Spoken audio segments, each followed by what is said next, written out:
There's been a lot of rumors surrounding the New York Rangers potentially being interested in trading for Adam Henrique and former New York Ranger Frank Vatrano. So in this video, we're going to take a look at Adam Henrique, one half of this potential kind of two-player deal here we could see. Now, I do think it's possible that they could go after, one of these guys and potentially just get Adam Henrique, or obviously they could go after, both these guys and get that center and that right winger. But in this video, we're going to take a look at Adam Henrique and kind of talk about why I think the Rangers honestly should potentially make a move for this guy. I think he's definitely someone who the Rangers probably are and definitely should be interested in. He's one of the best centers left available on the market and really one of the best forwards in general left on the market as well. So in this video, like I said, let's take a look at Adam Henrique. Starting off here, let's just take a look at what he's done offensively so far this season, because he actually has had a pretty good season with the Anaheim Ducks so far this season, having 58 games played, 17 goals, 24 assists for 41 points. Those are some pretty good numbers for a good two-way center like Adam Henrique, who's obviously not playing on a great team. I mean, the Anaheim Ducks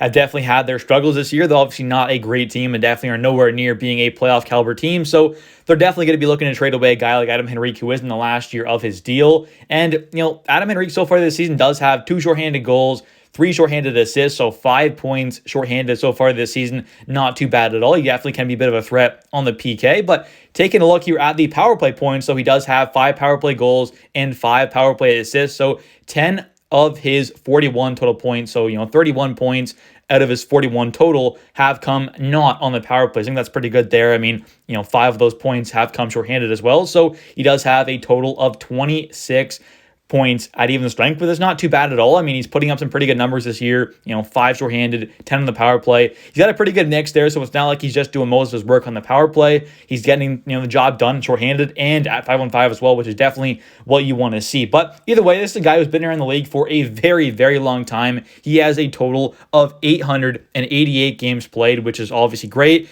And over those, 888 games played, he does have 520 points. So he's well over, half a point per game player in almost 900 games played in his entire career at the NHL level. That is some very good numbers there. So this is a guy with a ton of experience, and he can really help out in all kind of zones of the ice. He's got a lot of experience, and I do think that this is the type of guy who, if we are going to add in a center here, adding in a good kind of two-way guy is definitely the kind of route I would like to see this team take. It doesn't have to be the most physical kind of guy, but even adding in just a really reliable kind of two-way center like Adam Henrique, who isn't the biggest guy, isn't the most physical guy, but can just play some really good kind of two-way hockey, help out in the defensive zone, help out in the offensive zone, and he could just be a great two-way complete center, especially having him on your third line there would provide some amazing center depth. But taking a look here at some other stats, so far this season in 58 games played, he does have 54 block shots, 24 takeaways, 11 giveaways, but only 1 defensive zone giveaway. And that is something to definitely take note of, is the fact that he's not making too many mistakes with the puck in his own zone, which, being on a not great, inexperienced kind of young team in the Anaheim Ducks, I think only having 1 defensive zone giveaway is definitely something to take note of. I mean, over his entire career, for the most part, he has never really been kind of too high in this category, but even last year had 16. This year only having 1 is definitely pretty remarkable. But taking a look at his face-offs as well, though I kind of talked about it earlier, but he is a very, very good guy on the draws.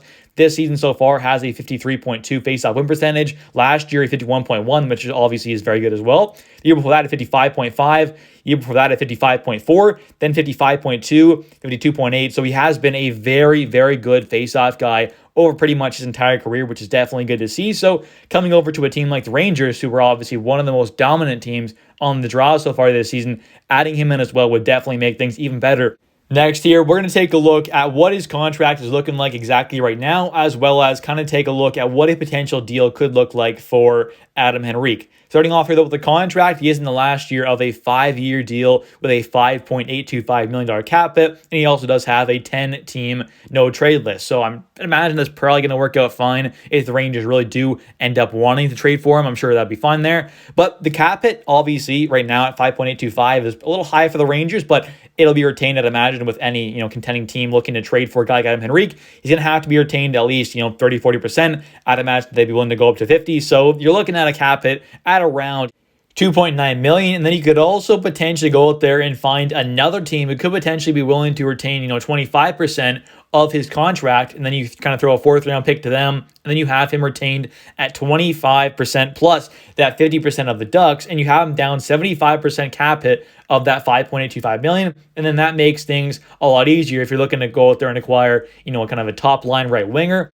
And now taking a look at what a trade could look like if the Rangers were to trade for Adam Henrique, you're probably looking at least around kind of what Sean Monahan went for. He went to the Winnipeg Jets from the Habs for a first-round pick in 2024 from the Jets, unprotected, as well as a 2027 third-round pick that is conditional on the Winnipeg Jets winning the Stanley Cup in 2024. So basically, it is a first-round pick in 2024 straight up for Sean Monahan, who was unretained because his cap hit was $1.985 million already, so it was pretty cheap there. So they did not have to, retain any money on that. So it was a first-round pick basically straight up for Monahan if the, obviously the Jets don't win the Cup there. So let's say it's a first, and I think that's decent value there for sure. And when you consider a guy like Adam Henrique, who, whether you want to say he's a slight bit better or a bit worse, either way, I'll hear that argument, but they're about around kind of the same value, I think, in my opinion. And when you consider that Adam Henrique will have to be retained as well, it's going to be about the same price. You're looking at about a first-round pick in value for a guy like Adam Henrique, whether you like it or not. I think that's just what it's going to be more than likely, because you have to consider, even whether you do think a guy like Sean Monahan is a little more valuable, we have to give that extra little value as well, because the Ducks will have to retain half that cap hit, or at least, like 40% now, at least that. So that's kind of my point there, where you're looking at, even if you do think Monahan straight up, just player for player has a bit more value or is a bit better, you still got to give that extra little bit there as well with Henrique, because they'll have to retain some money. So I think you're looking at maybe on the low end of things for a trade for Adam Henrique, you're probably looking at a second-round pick plus a decent prospect. Maybe it's a Sikora, maybe it's a Matthew Robertson or a Brett Berard or something else. I mean, I think that's on the very, very low end of things. And then on the high end of things here, you're looking at probably like a first-round pick and like a fifth-round pick as well, just kind of something a little more than a first-round pick in value. But it's going to be about a first-round pick in value, I think, whether it is a second-round pick and some other decent stuff as well, or it is like just kind of that first-round pick by itself, or a first-round pick and kind of a lower-tier pick like a first and a fifth. Whatever it is, it's going to be around a first-round pick in value, I think, especially considering we do have to get at least the Ducks to retain about 50%. And then if you want to have another team retain 25% to bring it down even lower, you're looking at another kind of fourth or fifth-round pick at least in there as well. But anyways, guys, thank you so much for watching. If you have enjoyed, please smash the like button. Don't forget to comment down below your guys' thoughts on this video. Thank you so much for watching. I'll catch you in the next one. And don't forget to subscribe for daily New York Rangers content.